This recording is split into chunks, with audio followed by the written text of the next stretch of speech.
warahmatullahi wabarakatuh. Perkenalkan, saya Fitra Rahma, saya dari Prodi S1 Kesehatan Masyarakat, saya dari Universitas Palawan Kutangbusai. Nah, yang pertama ada pesawat Sinar X konvensional. Pesawat Sinar X konvensional ini adalah alat yang diagnostik medis yang menggunakan sinar X untuk menghasilkan gambar-gambar internal dalam tubuh manusia.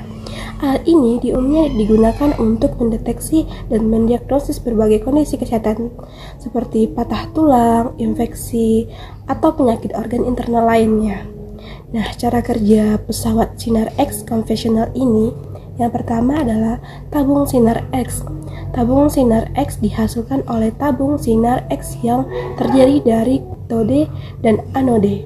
Katode menghasilkan elektron dan elektron ini diteruskan ke anode. Nah, yang kedua adalah membentuk sinar X. Elektron yang dipancarkan oleh katode menuju anode dan kecepatan tinggi. Ketika elektron bertemu dengan anode, energi kinetik diubah menjadi sinar X. Nah, yang ketiga ada iridasi objek.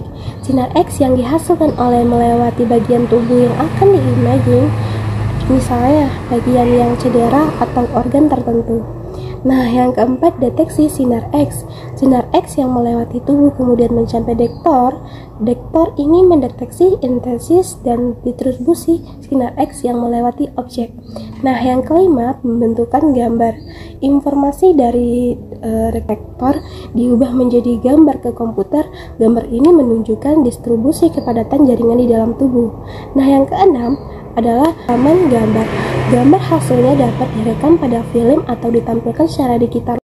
Pesawat Sinar X konvensional ini sangat berdalam mendeteksi fraktur tulang, infeksi, tumor, dan masalah kesehatan lainnya. Penting untuk diingat bahwa paparan berulang terhadap Sinar X harus dikelola dengan hati-hati untuk meminimalkan risiko radiasi pada pasien. Nah, yang kedua ada fluoroskopi, adalah teknik pencitraan menggunakan sinar X-ray secara terus-menerus. Gambaran hasil pemeriksaan ini dapat dipantau dari langsung monitor sehingga klinis dapat memperoleh gambaran-gambaran organ yang bergerak secara real time. Nah, beberapa pedoman klinis prosedur fluoroskopi yang utamanya dan cara-cara kerjanya. Yang pertama adalah tindakan harus dilakukan dengan berdasarkan indikasi medis yang jelas dan tepat, serta mempertimbangkan aspek manfaat yang melebihi risiko komplikasi yang memungkinkan terjadinya. Fluoroskopi harus juga diupayakan untuk dilaksanakan dengan paparan radiasi untuk minimal secara waktu yang sesingkat mungkin. Nah, setiap petugas harus ditekankan mengenai pentingnya penggunaan alat pelindung diri atau APD dan memahami protokol keamanan saat prosedur fluoroskopi dilakukan, terutama saat mengoperasikan CRM. Pada selanjutnya, protokol keamanan termasuk menjaga jarak minimal 2 meter dari sumber X-ray, menjauhkan tangan yang tidak terlindung APD sedapat memungkinkan dari sumber X-ray, memposisikan image in face flavor sedekat mungkin dengan tubuh pasien, serta menggunakan kalmator untuk mengurangi pancaran radiasi gelombang X-ray. Tindakan ini membutuhkan persetujuan dari pasien berupa informed consent, penjelasan lengkap terkait tujuan, teknik, risiko, komplikasi, dan rencana follow-up harus diberikan dengan baik. Mamogram itu adalah pemeriksaan pencitraan untuk melihat jaringan payudara. Prosedur ini dilakukan dengan alat disebut dengan mamogram. Mamogram bekerja dengan sinar X yang akan menampilkan bagian dalam jaringan payudara. Berdasarkan tujuan pemeriksaan, mamogram screening dan mamografi diagnostik. Nah, berikut adalah perbedaan keduanya. Yang pertama adalah mamografi screening. Mamografi screening berguna untuk mendeteksi tanda-tanda kanker payudara.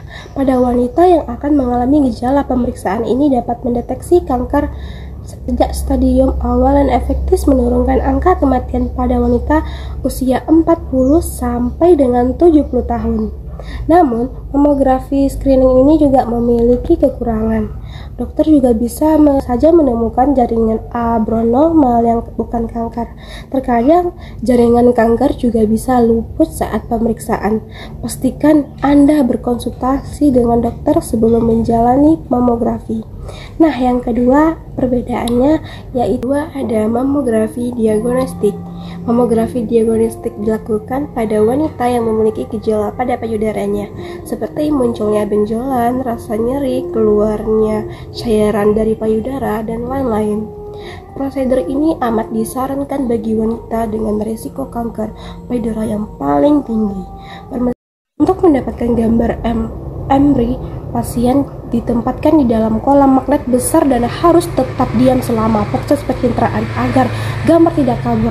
Agen kontras seringkali mengandung unsur gadolinium, dapat diberikan kepada pasien secara intravene sebelum atau selama MRI untuk meningkatkan kecepatan proton selama menyelarasakan kembali dengan medan magnet.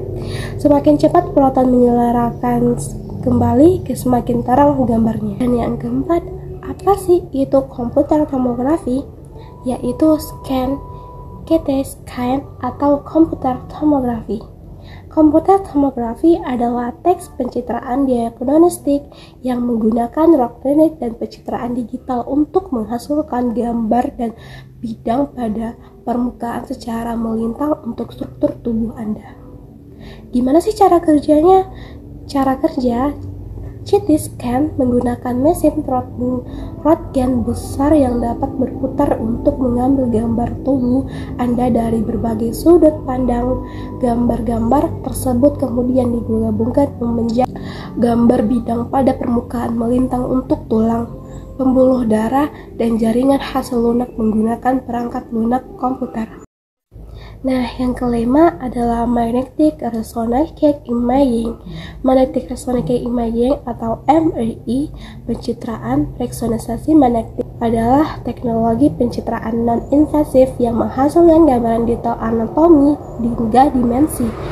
Ini sering digunakan untuk mendeteksi penyakit, diagnosis, dan pemantauan pengobatan lainnya.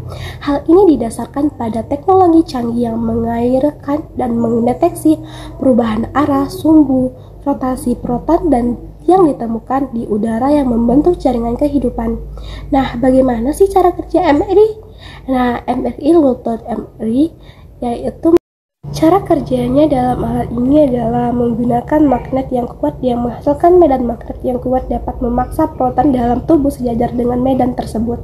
Ketika arus frekuensi radio kemudian dihantarkan melalui pasien, proton terstimulasi yang berputar keluar dari keseimbangan melawan tarikan medan magnet. Ketika medan frekuensi radio dimatikan, sensor MRI mampu mendeteksi energi yang tersisa saat proton menyelarasakan kembali dengan medan magnet. Waktu yang diperlukan proton untuk menyesuaikan diri dengan medan magnet serta jumlah gantung pada lingkungan sifat kimiawi molekul.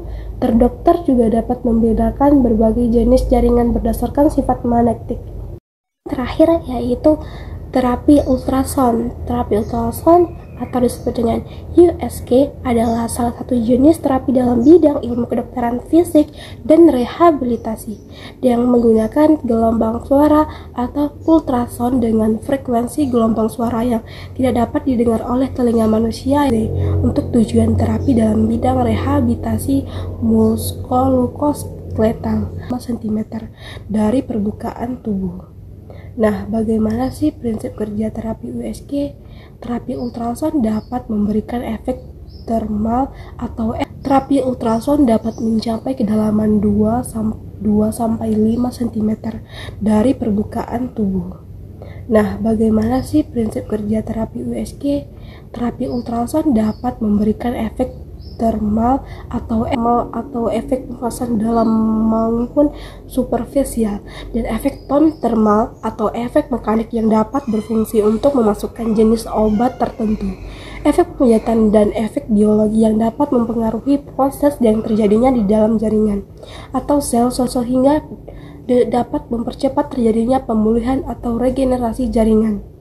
Efek terapi ini tentunya bergantung pada diagnosis penyakit seseorang yang tujuan terapi yang diberikan dengan dosis yang berbeda-beda yang setiap individunya.